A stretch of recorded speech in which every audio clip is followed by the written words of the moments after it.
سید والا سے قاری محمد اشرف صاحب نے سوال کیا ہے، بلکہ انہوں نے ایک تحریر بھیجی ہے کہ ایک شخص نے کہا کہ میں اپنے ہوش و حواس میں بغیر کسی دباؤ زبردستی کی اپنی بیوی فلاں بنت فلاں کو اس کی بدچلنی اور بد کرداری کی وجہ سے طلاق دیتا ہوں۔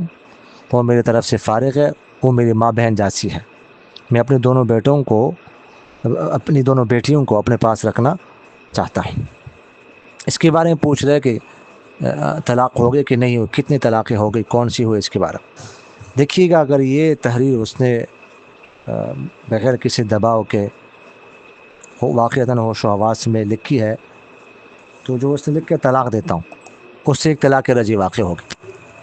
اس کے بعد جو اس نے کہا کہ وہ میری طرف سے فارغ ہے، تو یہ بظاہر جو پہلا جملہ ہے اس کی وضاحت ہے کہ میں نے چونکہ اس کو طلاق دی تھی اس لیے وہ فارغ ہے۔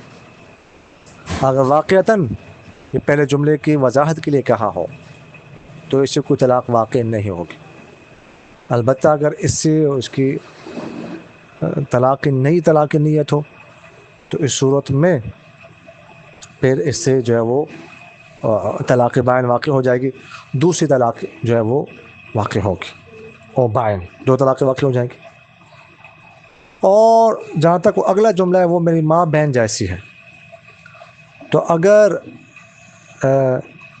اس سے کوئی طلاق کی نیت نہ ہو تو اس سے زہار واقع ہوگا، اور زہار کا جو کفارہ ہے کہ 2 مہینے مسلسل روزے رکھنے پڑیں گے، یا 60 مسکینوں کو کھانا پلانا پڑے گا۔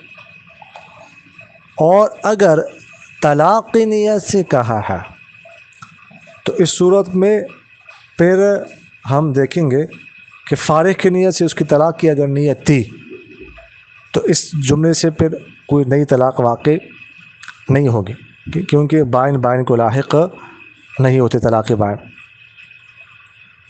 اور اگر طلاق کی نیت نہیں تھی اس جملے سے تو اس صورت میں پھر اس سے جو ہے وہ طلاق واقع ہو جائے گی، یعنی اس صورت میں بھی 2 طلاقیں واقع ہوں گی، اور جو پہلے میں نے صورت ذکر کی اس میں بھی پھر 2 طلاقیں واقع ہوں گی۔